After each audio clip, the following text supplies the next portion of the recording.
Hi, I'm Dr. Steve Edwards, dental fitness expert, and welcome to my daily dental fitness tips where I help you avoid dental problems and control your dental destiny. Right, Bill? Okay. I have some really amazing stuff to talk about for the rest of this week, and it's going to blow your mind. It blew my mind when I first learned about it in dental school back in 1982.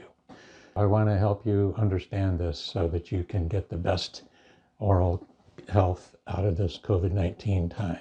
I hope you're safe, okay, and I hope you're healthy, and I want you to stay that way, especially dentally healthy, because dental problems are easy to prevent if you know a few things. That's what I'm going to go over today, and there's so much to go over that I'm going to break it down into some bite-sized pieces over the next few days. Actually, today is called the Steffen curve, and it's not named after me. It's actually named after Dr. Robert Steffen from 1943, believe it or not. Now, just because it's old doesn't mean that it's out of date. It's actually good, but there have been some improvements, but the basics are there, and it's really important to understand this. Today is going to be the Steffen curve, and maybe tomorrow and the next day. There's so much to talk about with it. But I'm going to try to get to, I have a list up there, I'm going to try to get to the true cause of dental problems and what I call irritable bowel of the mouth. That's crazy. And then maybe Friday we'll get to the oral systemic link, and that's something just, all this stuff I'm going to talk about is mind-boggling. I'm wearing this tie. It's the Dark Side of the Moon tie. My brother gave me this tie. Thank you, Brian. And this signifies something. The dark side of the moon is a side we never see, right? And in dentistry, that's the same thing. There's a side of dentistry you never see, which is like the actual truth of dentistry. I mean, there's so much to talk about this week. Next week, I better get to, I'm going to go over the Pareto principle. That's the 80-20 rule. That's mind-boggling. And then there's the aggregation of marginal gains, where I use information about the British cycling team and how they won gold medals. Like they had the winningest gold medal streak in history. And then finally, I'm going to get to put it all together and sort of summarize it all.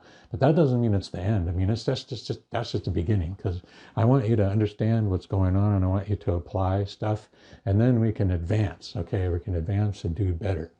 And it's kind of like when you go to the gym and you just start finding out what you can lift and how many times you can handle it, and you kind of get sore, and then you don't want to go, and then finally you go back, and then you start seeing improvements after a little while. Then you reach a plateau, and then you need to forge through that, and that's when the real gains come. And I'll help you out with that too. I was a fitness trainer for a little while I was a dentist too, and that was kind of fun. But I mean, 2 jobs. Dentistry's hard enough. Okay, actually, I'm going to put the Steffen curve on the screen, right up here. Okay, I'll put the Steffen curve right there, and you can see it. Now I'm going to go over here to the side, and I'm going to kind of draw this stuff for you. Okay, so by now this probably looks familiar to you, right? This is the this is the COVID-19 curve, flatten the curve, bend the curve, whatever you call it, thing. Okay. And this is very similar to what I'm going to be talking about in just a second. So this represents like the estimate of what would happen if all hell breaks loose, right? And this is the hospital bed capacity right here, right? And so if our infections go up past this, we're going to be in deep doo-doo, all right? So the idea is to try to avoid an infection as long as you can, and not overwhelm the hospital system, right? And then eventually the thing will kind of die out, hopefully, but it may have a surge later on. And by the way, this is really, when you see this, it'll just be amazing. The idea is to do this. The Steffen curve is a reverse of that, as you can see in the picture that I showed. The Steffen curve kind of is a reverse of that. But what I did was I inverted the Steffen curve, and I'll show you what it looks like. So the Steffen curve is a measure of the acidity in your dental plaque when bacteria that cause decay eat carbohydrates and make acid. Let's say that you had some sugar in your mouth and then you stopped. At time 0, there's no acid in your mouth. There's no acid in the plaque, say, supposedly. And then you drink a whole can of soda. All right, so or even a sip. Say you drink a sip of soda, right? Within a few minutes, the bacteria are acting on the carbon, the sugar in the soda, and they are fermenting it, and they're creating acids, just like you can have vinegar or make wine or beer. Okay, so they make acids in your mouth, and the acidity increases and increases, and by about 2 minutes, the acidity is strong enough to actually dissolve the roots of your teeth. If you have any exposed, let's say this is a tooth and this is the gum, if you have any exposed roots, within about 2 minutes, the acidity around your teeth is strong enough to start dissolving your roots. This is the enamel up here, okay? And then in a few more minutes, by about 5 minutes, the bacteria have made enough acid around the perimeter of your teeth and in between to start dissolving your enamel, where your teeth touch together and all around, in between and all around. And then the acid keeps increasing, for gosh sakes, okay? And then in some cases it peaks out about 4.5, and in some other cases, if it's a really acidic drink, like with phosphoric acid and so forth, other acids like citric acid, lemonade, for example, it might keep going up to about a pH of 3.5, okay? And so here's where your roots dissolve, and here's where your enamel dissolves, okay? And this is where nothing's dissolving, right here. After just about 10 minutes, somewhere around here, you're at the peak of acidity. By that time, saliva has been working to kind of try to neutralize and buffer, but it takes saliva about this long to neutralize all the acid around the gums and so forth.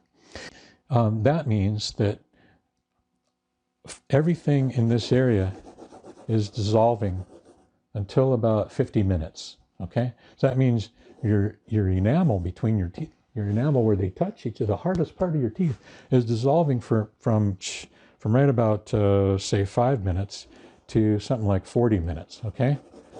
And then the roots can be dissolving from, say, about 2 minutes to 50 minutes or so, okay? That's a tremendous amount of time. Now, we don't just eat once a day. When I was bodybuilding, I was eating 7 times a day. And I started thinking to myself, man, that's like 7 cavity attacks I could have. I'm probably at risk for high decay. So I made 7 of these Stephan curve graphs and put them together. And I found out that it was probably right. And then a few years later, for God's sake, somebody came up with a study of athletes and found out that athletes are at higher risk of decay. And that was, I mean, I was thinking about that from my own self, and then I read it in a journal later on. The weird thing is that if you're having multiple meals per day, if you're home and you're snacking and so forth, and you're having multiple snacks, guess what's happening? Your teeth are dissolving from, say, 45 to 50 some minutes every time you do that. And if you're having 5 to 7 a day, let's just say an hour. Okay, your teeth are dissolving for about 5 to 7 hours a day. Do you see how this is extremely important? And what we want to do is kind of do the COVID-19 bend the curve type thing. And how do we keep this from dissolving so fast? Well, here's a secret, a little trick. Probably no dentist has ever told you. Maybe if they did, you're lucky, okay? This is xylitol gum, and all you have to do is chew a piece of it right after you're done eating. So then what happens is, let's say you eat something, let's say you drink a soda in 5 minutes, for example, okay? After 5 minutes or so, your pH is somewhere here. Your enamel could be dissolving. Well, you could be starting to get your pH down to here, like this fast, within 20 minutes. So your teeth would only be dissolving in about this period of time here, right here, from about here to here.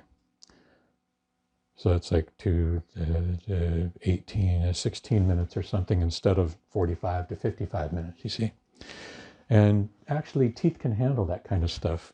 I mean, our teeth are hard. They're able to handle a number of attacks, but not constantly every day like we do nowadays with all the sugar in our foods and all the sodas we have and everything. I think, well, for today I'll wrap it up. But for another day, I'm going to have more information about this and how you can actually deal with it. Okay? Thank you.